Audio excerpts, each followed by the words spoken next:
20 years ago, my good friend Douglas Adams spent a year tracking down endangered animals, together with the zoologist Mark Carwardine. Now it's my turn. Mark and I are heading off to find out exactly what happened to those species that he had seen dangling on the edge of extinction 2 decades ago. It promises to be exhausting, exhilarating, and exasperating. But I wouldn't miss it for the world.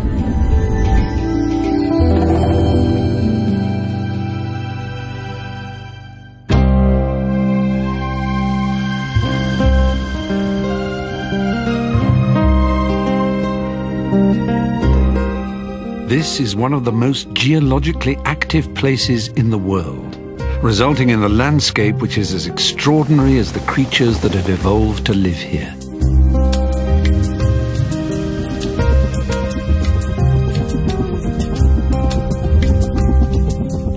We could only be in one place, Peter Jackson's Middle-earth, otherwise known as New Zealand.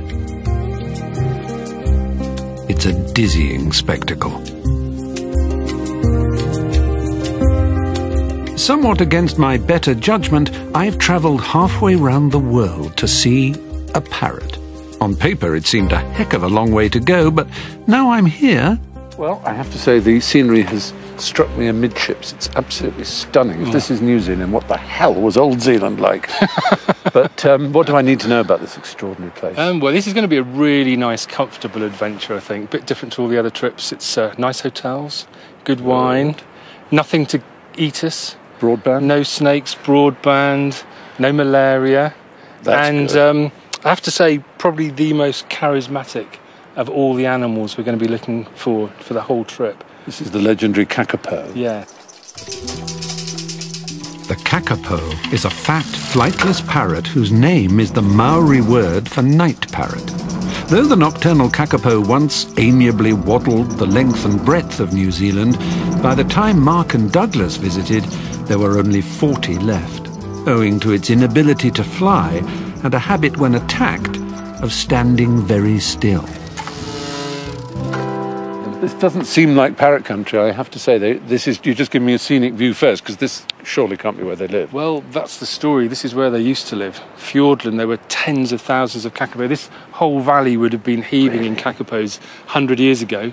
Now there are none left on the mainland at all. Oh. While I had not anticipated finding the valley heaving with Kakapo, I must admit that finding none whatsoever is not the start I was hoping for. The Kakapo are now confined to 2 tiny islands in the south, but before we meet them, we need to get to grips with what makes them and New Zealand so extraordinary. So we're heading north. We leave a dramatic but essentially Kakapo-free landscape for somewhere less dramatic but slightly easier to get around. And that suits me just fine. I must say, it's an absolute pleasure to be on proper tarmacked roads. I know, what a contrast. New Zealand is the world capital of flightless birds, and where better to start our own mini tour than with a flightless bird that is still present on the mainland, the kiwi. Though what you can see on the roads, have you seen it? Look, there's an outline of a kiwi. Oh, yes. Sort of like a chalk scene of crime outline. This is where the kiwi was murdered. Exactly. In New Zealand, the kiwi is a national treasure, protected and monitored 24 hours a day. Dogs have been banned from these woods for years, but there is one individual who is permitted. Percy, the kiwi hound. Percy, where you going? We've come to meet Percy and his assistant, kiwi tracker James Fraser. Percy, yep. James is conducting a survey of the kiwis in this wood to keep tabs on the threatened population. You see the way he's got his nose on the ground now? Yeah. Yeah, so it's been a bird that's been used in this area. So he's just got to join the dots of scent to lead us to where the bird is now. He loves it, doesn't he? His tail wagging away. Where you go, mate? Percy, wait.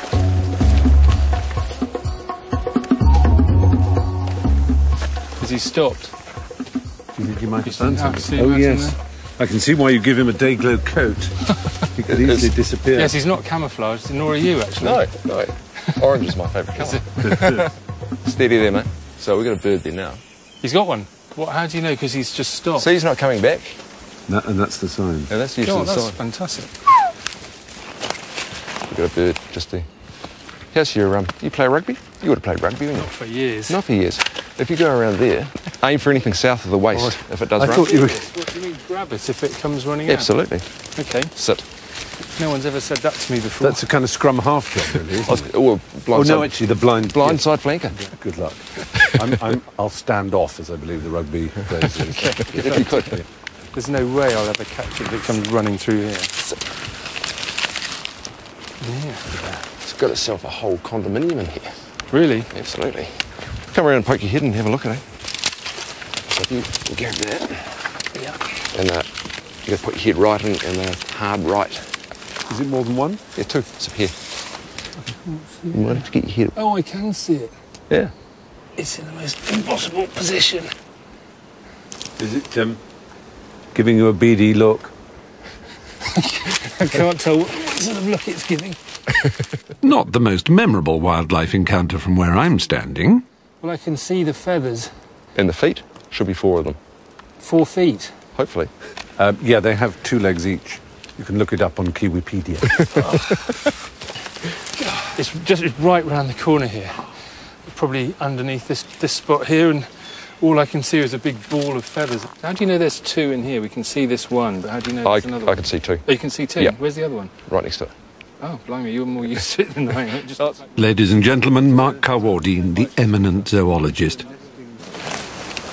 Well, if our first kiwi won't come out and meet us, then we'll have to send Percy the kiwi hound to find a more sociable bird. You'd have been promising. Have you found one, James? Yeah, I've got one down the hole here. He's got his head down a hole. Oh, wow. I've got my head down the hole. Have you actually seen it yet? Yeah. You've seen it? I've seen it. I'll just try to grab its blunter end. You've got it? I've got it. Oh, fantastic. Oh, wow. Little furry thing. That is fantastic. And Percy doesn't even know he's got his head stuck in the other hole. That's the way to hold them, is it, by the This legs? is the way to hold it. I'll just They've show got you. very powerful legs, haven't they? Really powerful feet and really sharp claws on the end of them. The front end's a bit blunter. It's a nice soft feathers, almost like fur. Where were the wings were originally this part, I suppose. They're just vestigial wings here, aren't they? Just found its wing there. Yeah, a little short. Not That's much. it. Nothing there. Not much good for anything, really. No, bless it. I mean, they really are honorary mammals. They really take the role of, well, in the UK it would be badgers or hedgehogs. Right. And they've got, they're like you say, feathers like fur, and they feed on invertebrates in the forest undergrowth and out in the paddocks and meadows and so on. And they are more like mammals and birds in many ways, aren't they? They've got a body temperature which is closer to the mammals than birds. Their legs aren't honeycombed, so they're solid, filled with marrow. So they're heavy. So they're heavy, yeah. And when you feel the bird, when you're holding it, you'll. Could I try holding it? Yeah, to do. see how heavy So it is? yep. So hold its feet. That's the And story. it's quite tight, or? Yeah. Oops. Other way around, under arm. Make sure the head comes. Oh, yeah. If its head's happy That's to go under your arm. right. There he is. It's quite heavy. It is quite heavy. Heavier than a chicken would be. Heavier than it would seem, isn't it? He doesn't seem to be panicking too much. No, that's part of their Easy. defence, isn't it? It's kind of, right. let's pretend. Playing dead. Let's pretend we're dead. Oh, bless. No one will know the difference. Hello. Hello. So this one I notice is already ringed. So- This has obviously been caught before. So this is the banded population, so this gives really good information about the survival of birds, distribution. Because of course this is another threatened species, isn't it? Another Oh, very much. bird in New Zealand that's Yeah. in trouble. Kiwi may be the national bird of New Zealand, but they're highly vulnerable to attack and are in decline. Without rigorous predator control, they're easy prey for stoats and weasels, but it's domestic dogs that pose the greatest threat. God, you can see how easy it would be for dogs, if there's a wild dog or even a pet dog wandering around here, you could Precisely. find it like Percy did, and Yep. you would have And- no chance. Gorgeous animal. Now, the one ornithological fact that any child could tell you is that birds fly. So finding an island where the birds don't seem to be altogether, well, bothered, needs a little explanation. Let me show you what happened in New Zealand, okay? Suppose that's Gondwana land. Gondwana land being Africa or being all the southern continents all stuck together before they started separating. Oh, what's now India and now Australia. Exactly, and Madagascar and so on. Right. And so if you imagine this bit of Gondwana land is New Zealand and it drifts away, and imagine the toast is the wildlife. Do you mind if I tear your toast up? Help yourself. Are you taking this seriously? No, I am, yeah. All right. Okay, so I'm breaking up your toast. There are lots of different birds, of course. Right. Because it drifted away a long time ago before a lot of animals had evolved, and it's only really things that can get here by flight. No people and no predators, that's the key thing. So what happened is over the millions of years, all these birds have got used to the idea there's nothing out to get them, nothing going to eat them. Right. So they were able to evolve happily without worrying about anything, without learning to run or to fly away. And in fact, you know, flying is actually very energy expensive. Right. Why fly if you don't have to? Yeah. And so birds like the kakapo and the kiwi and so on can't fly, and they've been fine. And then what happened was, less than 1,000 years ago, quite recently, people arrived. Ah, Maoris from Hawaii arrived. That's the Maoris. On a milk boat. And then the Europeans.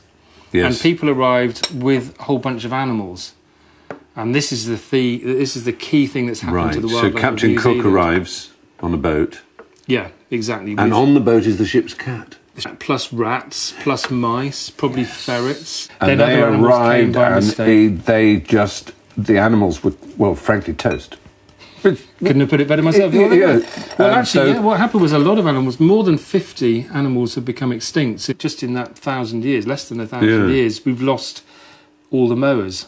They're the big birds, aren't they? Yeah, bigger than ostriches, 3.5 metres tall, some of them. Amazing birds. Even taller than you. That's amazing. And a lot of obscure ones, I mean, Stephen's Island, wren. You know, a few hundred years isn't enough time to evolve the ability to be scared and to run away. Just drunk the Indian Ocean. I'm really sorry. The Maldives will repeat on me.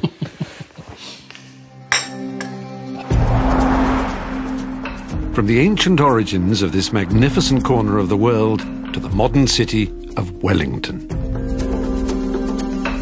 While we're here, a brief detour will give Mark the chance to fulfill a lifetime's ambition. This is a tuatara, which is not a lizard, it's a reptile. This is something I've wanted to see for as long as I can remember. It's only found in New Zealand. And it looks like a lizard, of course, but it's like a completely different order. Yeah. I know, a completely different order, evolved completely separately. They probably separated, 200 million years ago.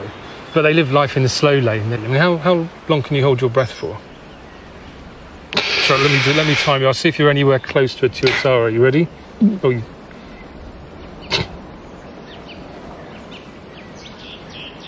2 seconds. How long ago did you give up smoking? 2 years ago. You're doing quite well, actually. 20 seconds. You're going red. Okay, I'll let you off because you're never going to do it. Tuatara. Yeah. No.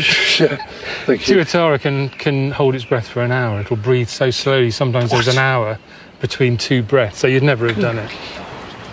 I can see why Mark has wanted to meet one of these ever since he was 6. Bless him.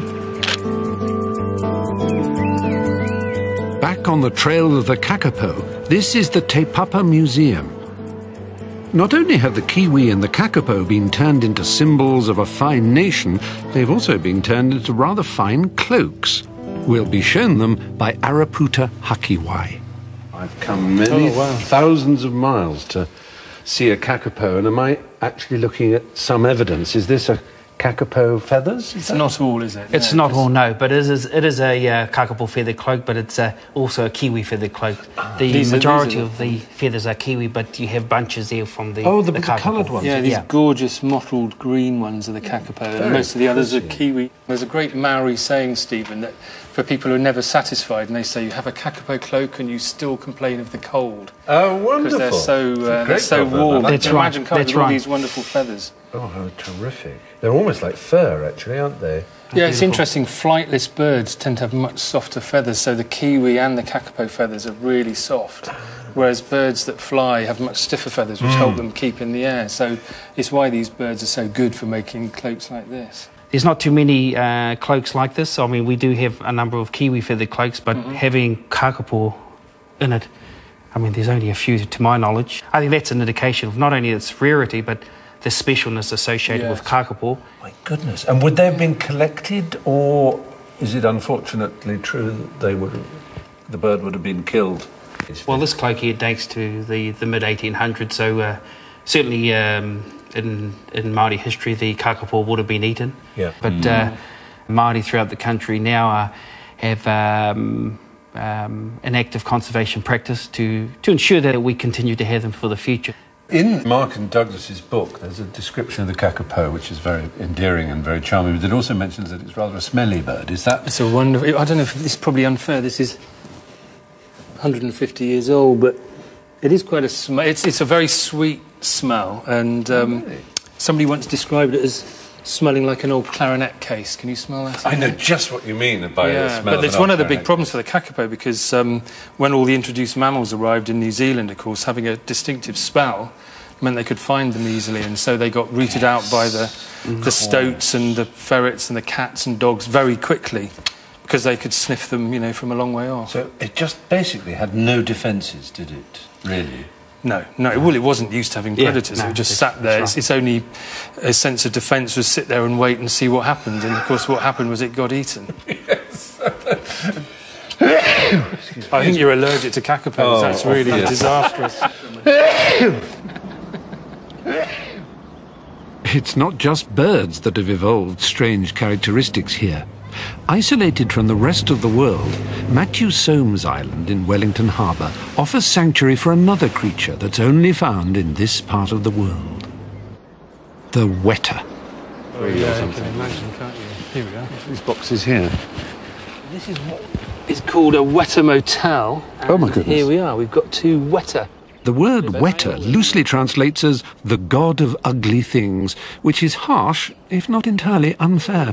The funny, New Zealanders don't like weta, because there's another kind called let's just close that, called a tree weta, which does bite and can be quite aggressive. But these guys are the Labradors of the weta world. This one is a giant weta, actually a Cook Strait giant weta is its full name. Another endangered animal. It's only found on 3 islands. It actually disappeared from the mainland completely, became extinct about 100 years ago. And so it's another cause for concern, lots of efforts to try to protect it. And this is a wonderfully harmless, gentle giant. Now, I heard somewhere that when you have a very particular isolated environment and the fauna and flora can sometimes get very big because they don't need to be small, and this is obviously a good example, isn't it? They can. These can grow even bigger than this, 3 times the size of a mouse in one case, so you can imagine how big that was. But yeah, you're absolutely right, it is a trait of island wildlife. A lot of island wildlife is bigger than the wildlife on the mainland. Like the kakapo, you know, that's one of the biggest, fattest parrots. Do you want to hold it? I don't know if want is the word. Oh, it's right in your hair now. Oh, there we are. Got it? Whoa. Oh, I say. Hello, It's not darling. bad, is it? No, she's actually rather sweet.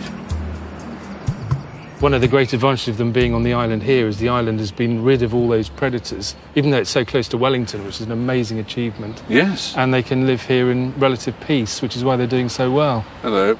Are you all right with them going up there? She's peed all over me.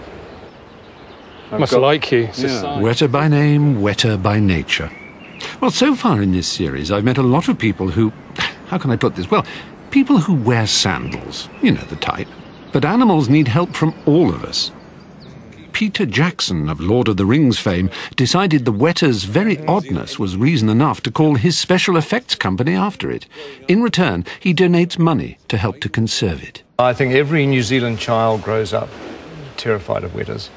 And the ones that aren't, the kids that aren't terrified are the future, entomologists and bug experts. That's how they decide on their career at a young age, I think, is that they're the ones that aren't, the freaks that aren't scared of wetas. Weta are currently working out how to make Lancasters fly again for Peter's Dam Busters film. Like most New Zealanders, Peter has hated the six-legged weta since childhood. If there was a weta anywhere close to me, I'd run screaming. But you made ones this big for King Kong, where they chased them. Yeah, well, I wanted to... I mean, that's me trying to imagine the most terrifying bug that I could ever think of, because, you know, the movie just needed something very, very scary, so I just put wetas the size of Alsatian dogs in there. Did the trick quite well. From one man's personal nightmare to another. The thing about groundbreaking conservation work is that people rarely choose to do it just a short stroll from a nice hotel. I'm no fan of boats at the best of times, but here provisions for the next stage of our journey appear a little basic. It's also, well, not rough exactly, but it's a bit bobby. Let's see if I get seasick or not. While I have no doubt that the crew are professional and have almost certainly done this before, I'm nevertheless apprehensive about the journey ahead. Oh, dear. All right. I'm not very good at this kind of thing. Whoa. One more. That's it. Oh, dear God. Okay.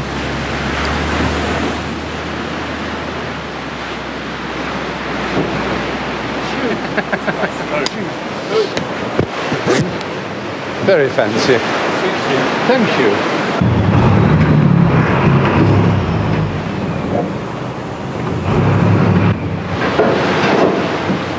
She floats.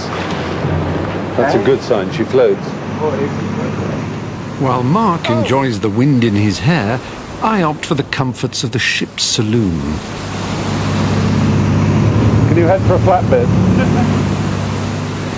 No, we're not off to the Kakapo just yet. Mark wants me to see why in the world of conservation you should never give up. We're off to the island home of a bird that almost fluttered its last in the 1970s. The black robin. The man who saved them is going to show us where it all happened. These are the Chatham Islands, and this is Rangatira, 650 miles east of New Zealand.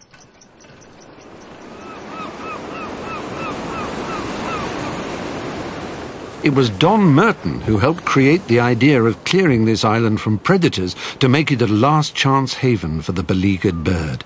In the process, he established a template that is now globally recognized as a success.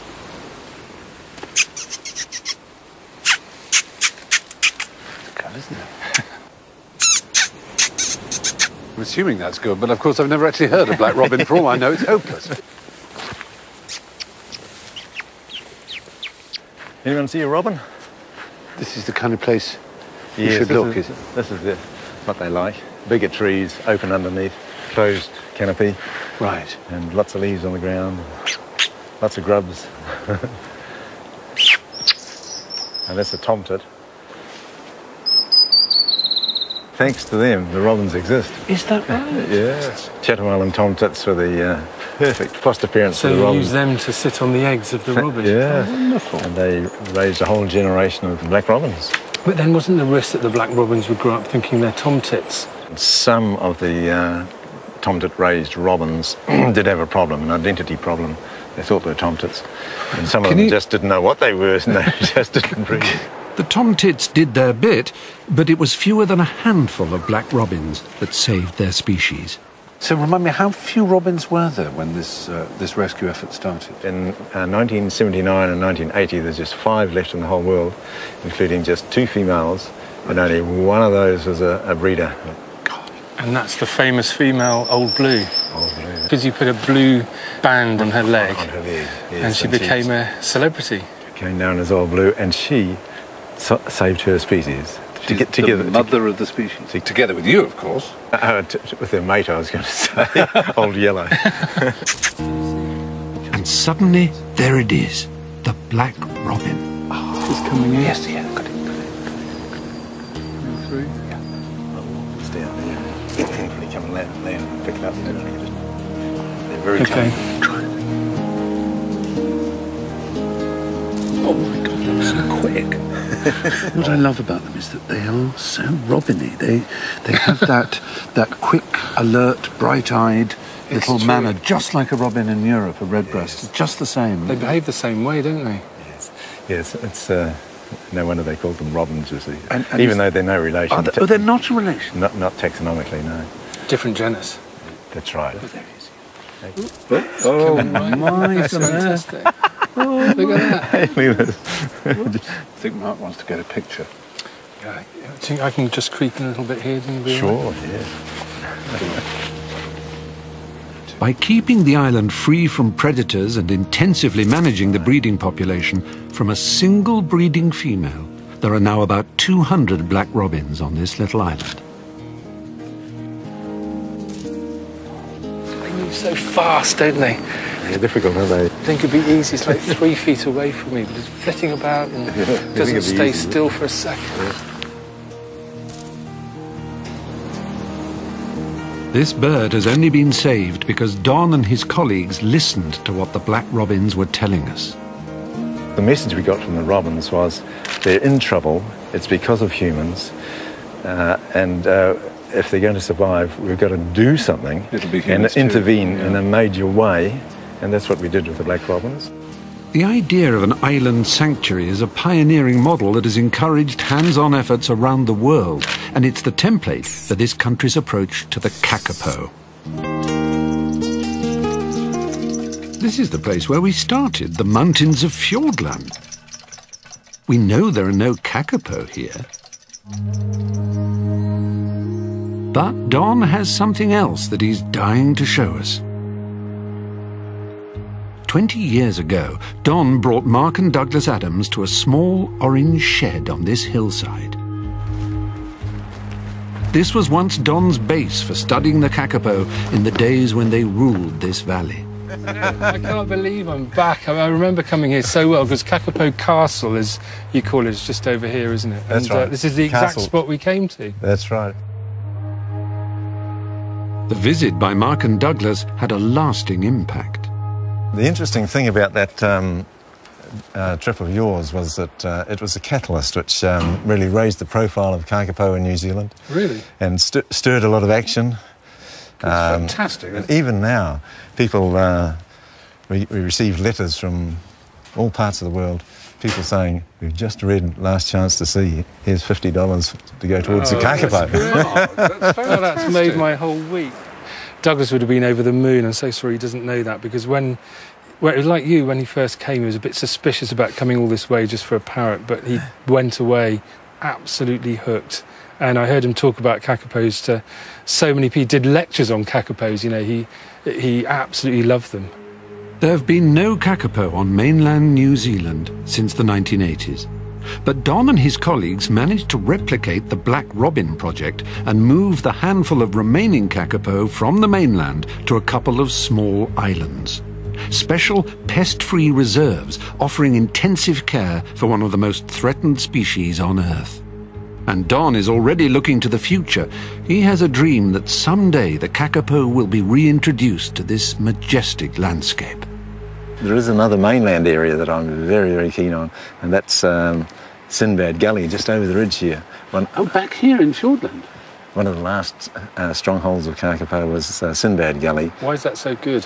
It's a natural mainland island, natural refuge surrounded on almost all sides by sheer cliffs and the sea on the other side, you see. And so the probability of stoats re-invading is much less. They're capable of coming over the top, 4,000 or 5,000 feet, but the chances of that happening are very, very slim, wouldn't happen very often. Do you think that's realistic? Do you think one day they will come back to the mainland? I certainly hope they will. That's what we must aim for, self-sufficiency, where we can leave them to their own devices, and if the funds are cut or some other event happens where we're not able to provide that ongoing labour-intense, costly support, conservation dependency, in other words, we must get away from that so that they're able to survive without us. We leave Don behind as we edge closer to our parrot. Invercargill is New Zealand's most southerly town, and it's our jumping-off point from the mainland. At last, I'm to be allowed to get to grips with the Kakapo. But first, there's the small matter of the quarantine procedures. Right, quarantine store clean area. Wow. Huh. It's a warehouse. It is. I suppose this is where we... Oh, hello. Yeah, just. Okay. Yeah. Blimey. Feels like we're about to go up on an Apollo rocket, doesn't it? Something Onto like that, the moon. yeah. We've just come back from the moon or something. It's so pristine. It's extraordinary. We're not, as it happens, preparing for a flight into space. Instead, we've been told to wash all our belongings in a vile disinfectant. I feel like registering at a prison, you know, you're sort of carrying your stuff, you have to bend over with a torch poked up us next. Every one of my most personal items must now be inspected for stowaways. So it's a perfect example. Is that a seed? Yeah, just a wee, it looks like a grass seed head, so... Goodness me. Actually, they look rather rancid and old. That's because they're cashmere. Do you get many cashmere Paul Smith socks going to yeah, codfish? these are actually the softest socks. Jo Leddington is head of operations on codfish. It's her responsibility to keep the island untainted by the outside world. Obviously, you're taking seeds off us, but you can't stop a goose from flying over from Stewart Island or from the mainland of New Zealand with all kinds of things in its faeces and its feathers, can you? The main thing for us is controlling what we can control, and we can control what you take there. So if we can minimise as much as we can, and so that's why we get you to wash all your clothes in that Trigene, and it's horrible stuff, but we don't want to introduce diseases. Velcro's the most prone to catching seeds, is it? Yeah. Having shed every last speck before departing for the island, there's just one more tiny thing we're having to leave behind. Well, space on Codfish Island is very limited, so much so that we're going to have to sacrifice one member of our crew. Common sense would suggest that it should be the most expendable member of the crew, the director, but television has always been contemptuous of common sense, so unfortunately, it's our sound recordist. Don, I'm afraid we're going to have to sacrifice you. You can't come to the island, so I'm going to have to...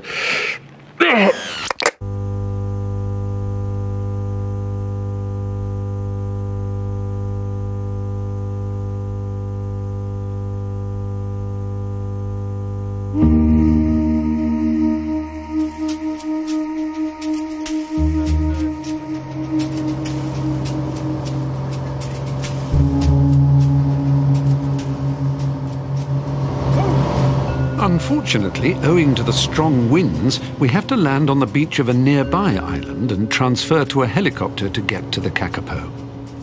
It's quite exciting. It's very windy, as we were warned, which is why we can't fly direct to Codfish.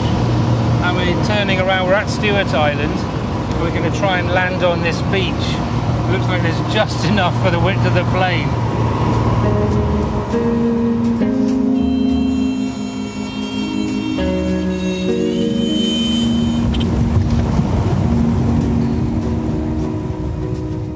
Having made it in one piece to Stewart Island, all we have to do now is make a short hop to Codfish Island, 25 miles off the southern coast of New Zealand and the main sanctuary for the Kakapo.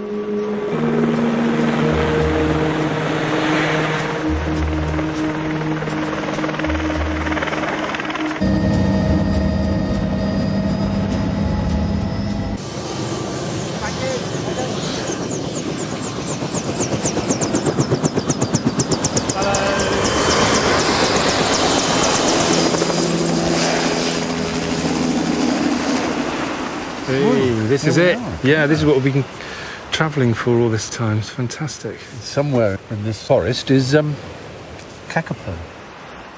I've been wanting to come back here for 20 years. It's just fantastic. Never thought I would. It's about as remote as you can get, really. This is the furthest south I've ever been. Is it? To step onto Codfish Island is to step back in time. This is 3,500 isolated acres of pristine wilderness. Here on Codfish Island, the cats and rats and other animals that are wiping out the ancient wildlife of mainland New Zealand have been eradicated. And slowly, the numbers of Kakapo are rising. From the 40 total when Mark and Douglas were here, they've crept up to 90. But it's still precious few.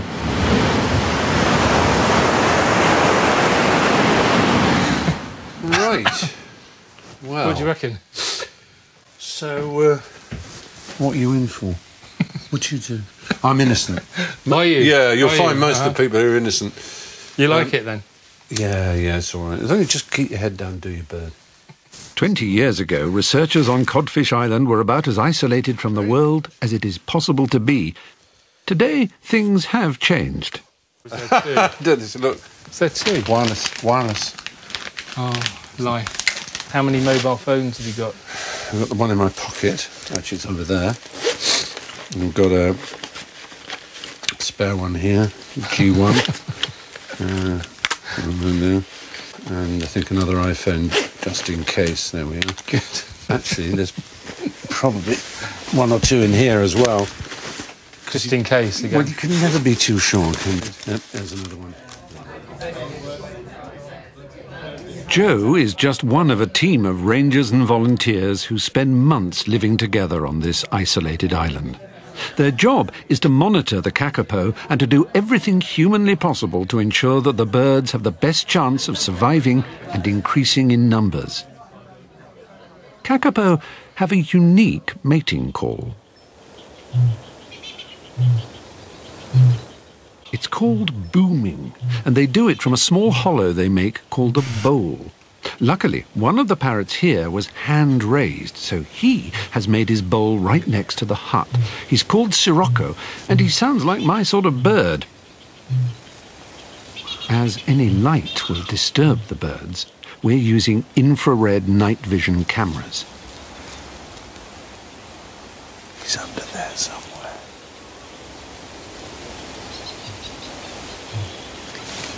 Lots of other night birds. Yeah. That sort of rather lends the credence to your theory that, that they chose a spectrum that was not taken, Otherwise it would get lost with all these other calls. Yeah. Oh, there he is. He's just walked across the bowl. Yeah. He's in the bowl on the edge of it. Look at that. Eyes are like little torches. I can follow him now. Whoops. Oh. He's always looking up at us. Look at that.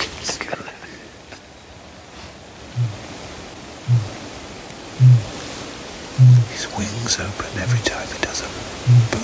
Oh, that's amazing. You see his wings going up and down? Yeah. Tail up in the air. And he does this every night? Every night for as long as 6 months. Good God.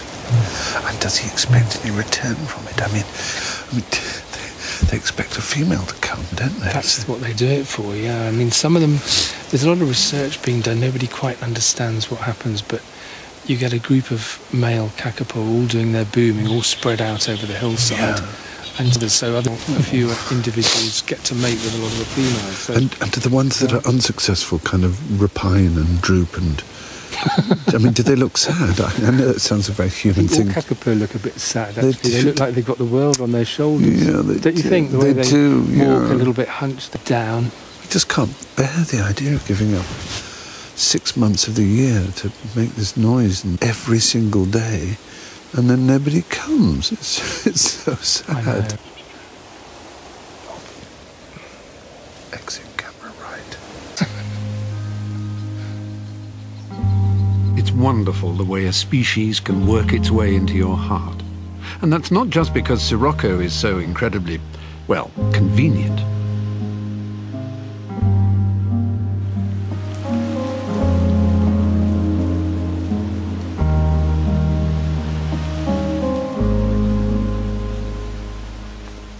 I spoke too soon. Daylight brings the almost inevitable trek to look at a proper track and bowl. Why settle for a perfectly good example right by the camp when you can slog through wet jungle to one that looks remarkably similar? This is it, Stephen. Good Lord. This is what we've come all this way for. I think bowl is a rather kind word, isn't you? It is. Well, this is it. This is a track and bowl system made by a male kakapo. So this is the bowl.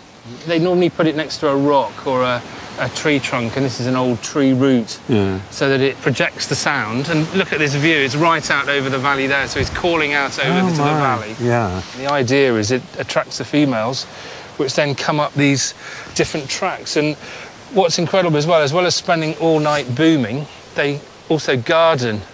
And so if you look down here, that's a completely cleared path. That's not a human path. It's done by the kakapo. With his claws in his beak? Yeah, he breaks all the bits off. And what the researchers actually do, if we get a few bits of twig, just as a little test, to see if it's being used by a kakapo, they'll put a few twigs in like this, and they tend to put it across, and then come back the next day, and sure enough, those will have been removed. It'll have done its gardening, cleared it all nicely, ready for some more booming. On the surface, it's about as preposterous a way of breeding as you can find, but I suppose the kakapo would look at the human being and our strange ritual of chocolates and roses and first dates and think we were the ones who were loony, and maybe they'd be right. None of that's ever worked for me. No, you should try and make yourself a nice bowl and have a boom. The more I learn about these mad parrots, the more I like them. The word in the camp is that this is likely to be one of the best breeding seasons on record. My question to Joe is that given the fact that not a single egg has been laid yet, how can anyone know?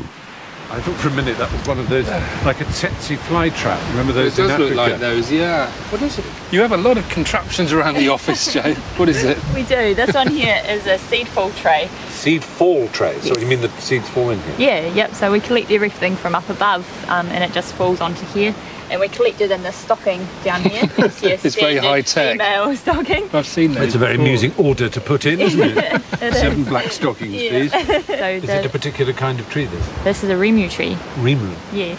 The really important thing about the remu fruit is that it's what triggers kakapo to breed. So without that on Codfish Island, they wouldn't breed. You mean they won't breed unless the tree is fruiting? Yeah, yep, that's right. So they smell it or they see it That's or the eat key it? question, isn't it? Well, you're still working on that. Yeah, we don't know. We know we need 11% of the tips on the remu trees to fruit to trigger breeding. Yep. Magic. It is the magic number. That's the minimum. Yep. Have you any idea how many it'll be this year? We're looking at 39% this year. 39, that's fantastic. So that's a lot more. It is, yeah. So that should, if your theory is correct, it should trigger every female to breed on the island. It could be a bumper year. It will be, yeah. Our scientists are predicting between 20 and 40 chicks. So that'll be a record for recent years. It will be, yes. And that'll take you over the magic 100 figure. Hopefully, fingers crossed. And with all the signs suggesting a record year, we head back to spend an evening in camp with a group of humans who like to hang around with birds, and one bird that likes to hang around with humans.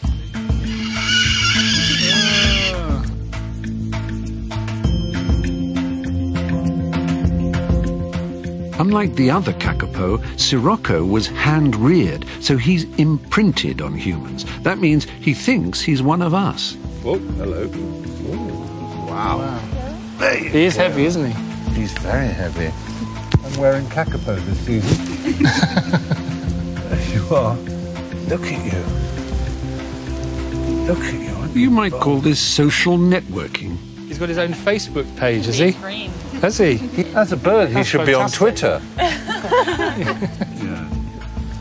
Go on, give me a kakapo scar. I've always wanted one of those. That would be such an honour. Sirocco eventually waddles off, but he's left his mark. What I've got here is a sort of raised bump. I don't know if you can see it. You need the light in the right way. It's just all along there. Can you? No. You serious? There's nothing there. Look at this. Yeah, well, no, there is something there, but yours is a red wheel, but mine's a white bump. I fulfilled a lifetime's ambition here. You realise this is going to be a nice kakapo scar. Not many people yours hasn't swollen up. Mine's a sort of doing that allergy. little scar. Probably. I hope so.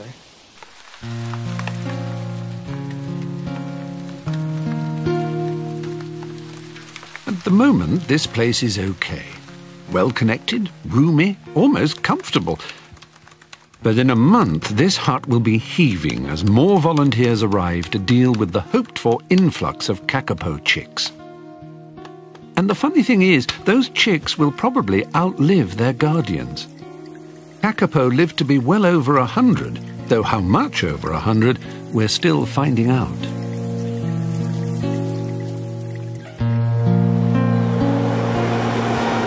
It's our first nice day on Codfish Island, and of course Mark is determined to get his obligatory photograph of a kakapo. The lovelorn Sirocco is so keen to bond with humans, he is the obvious candidate. When we find him, that is. Is that him? But Joe has that under control. Like all kakapo on Codfish Island, Sirocco has been fitted with a radio tracking device. He's somewhere here.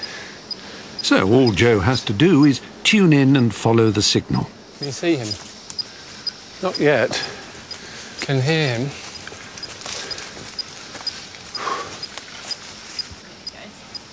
Oh, can you see him? Is he up there? Where is he? Yes, I can see him. Just see his outline.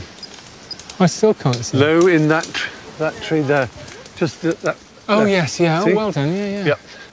I suppose no prehensile tail for climbing like a monkey. No, so there's their beak. Oh, yeah, this is I love the sliding. Well, what Douglas said about the kakapo was not only had it forgotten how to fly, but it had forgotten that it had forgotten how to fly, and that very often it would sort of jump out of a tree as if expecting to fly. But I think the current thinking is that the wings, although they are no good for flight, do actually sort of break a fall. Well, yeah, it's a controlled free fall is what they say, yeah. Whereas Douglas says flies like a brick. So, okay. Oh, you're going the long way round. Hey, matey. Oh, look at you. Aren't you the best? That is just fantastic.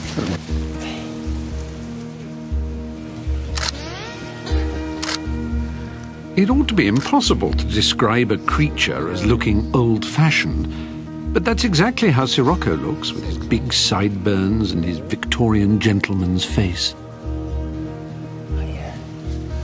It's actually nice just seeing him wandering around in the forest undergrowth. You can see he's got very good camouflage. He has. That colour is So, you know, evolution hasn't entirely rendered him useless.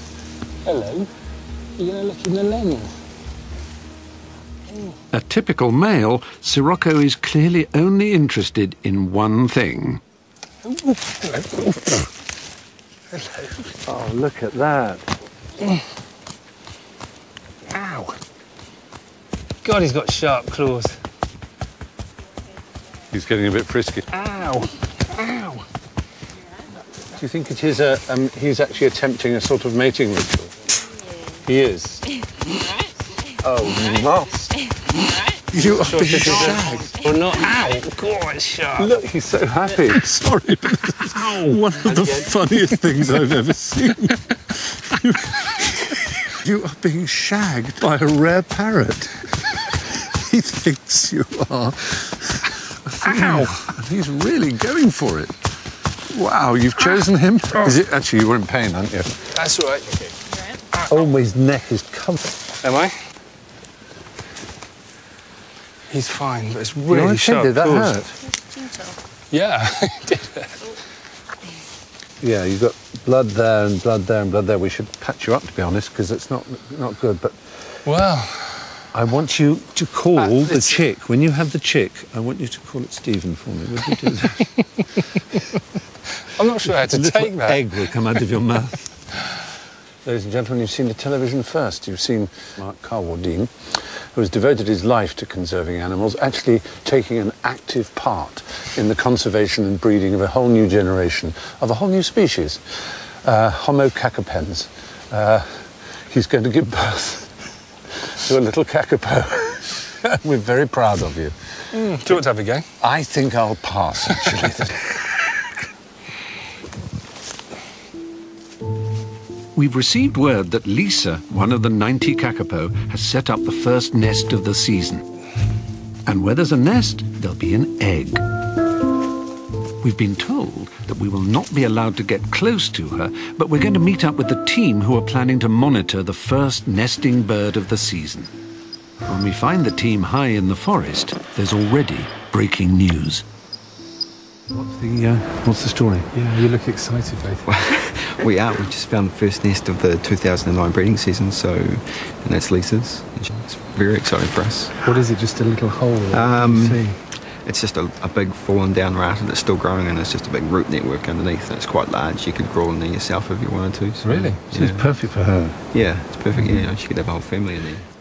Unexpectedly, Chris Birmingham, the man in charge of monitoring, says that he is prepared to allow just one member of our team to get shots of the first nesting bird of the season. We've got to be really careful, because the risk is that if we cause any disturbance, then she might abandon the nest, of course, risking not only treading on a kakapo, but treading on an egg. My known ability to tread on an egg. Oh, God, yes, you mustn't move, so I'll go in.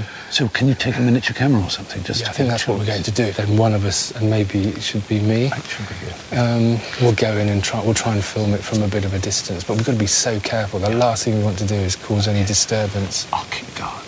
OK, well done. Good stuff. Chris is planning to set up monitoring equipment so that Lisa the Kakapo's every movement is recorded. OK, see you in a bit, Stephen. Yeah, wish us luck.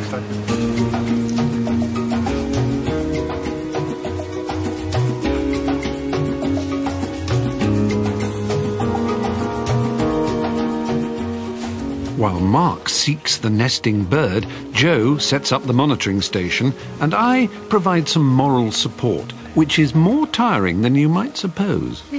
Makes me feel sleepy watching other people work. Joe's setting this tent up so that the volunteers can stay up here and guard the nest. Thank goodness it's not for me. I have a deep aversion to tents, camping, and all this outdoor exercise type stuff. You may wonder why I'm doing this series if I hate exercise that much. Damn good question. No, I'm doing it because I do love animals, and unfortunately animals live outdoors. They haven't yet evolved, as we have, to the extent that they live in a nice upstairs flat in a city. When they do, I shall be all the happier, I can assure you.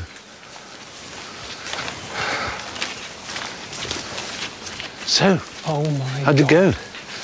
I'm sorry to say, because you weren't there, it was the highlight of the trip. It was really unbloody believable.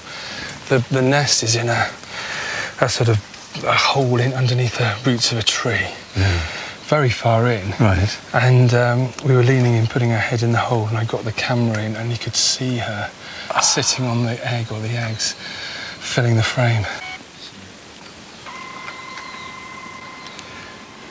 All right. She's so deep in. Oh, look, there she is.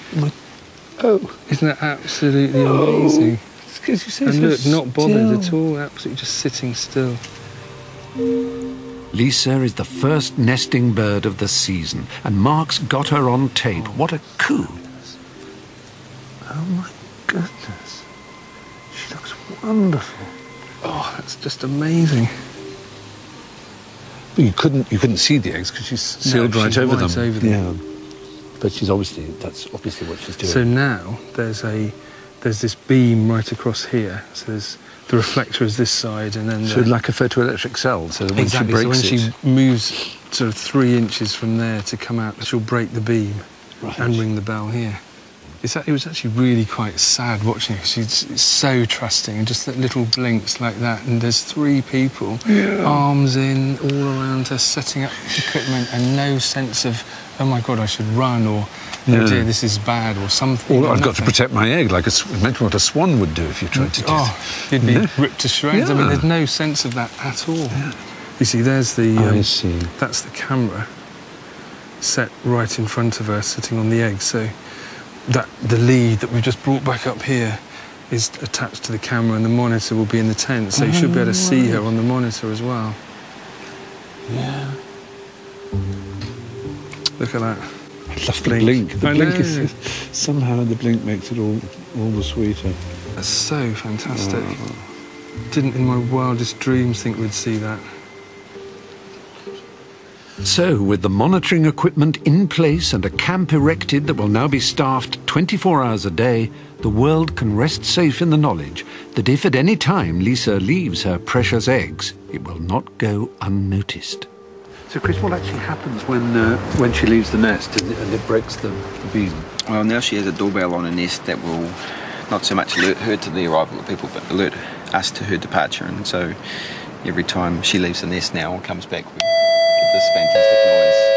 Oh. will probably haunt some volunteers for years to come, I imagine. Yeah. So that's what happens when she leaves, and that's what happens when she comes back, so we know here at the tent that she's departed or arrived. The Kakapo now leaving is the 11:15 from Codfish Island. Never, never, never has any animal had more lavished care and attention on it. It's rather wonderful, isn't it, that this solemn, innocent creature should have people spending nights after nights after nights camping out, looking after, wondering if she leaves the nest, just so that the chick can be born. I think it's magnificent.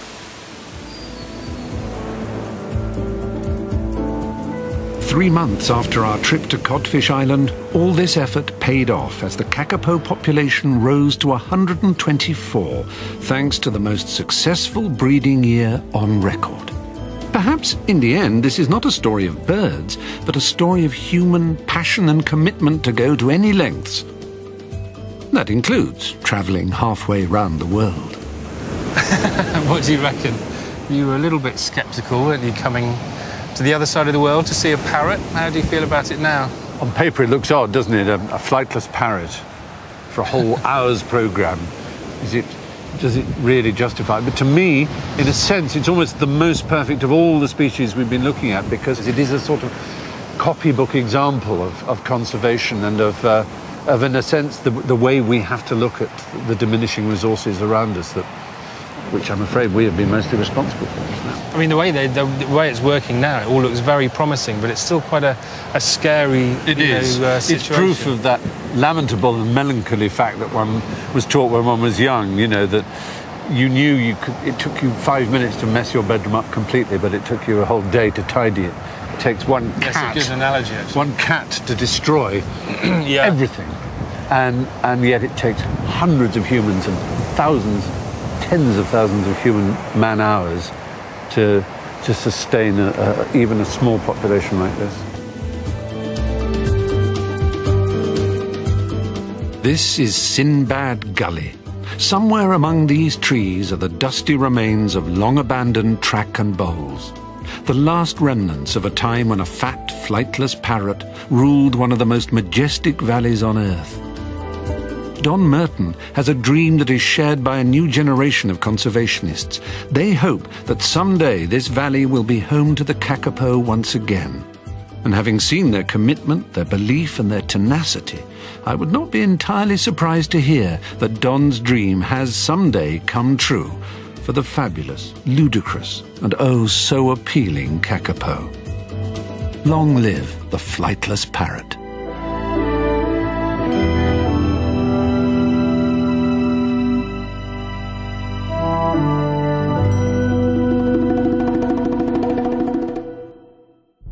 They're big, they're blue, and they blow off. It's not blowing off, it's blowing. You're right. For a land-based creature such as myself, a hunt for blue whales was always going to involve stepping out of my comfort zone. Mark has saved the best till last.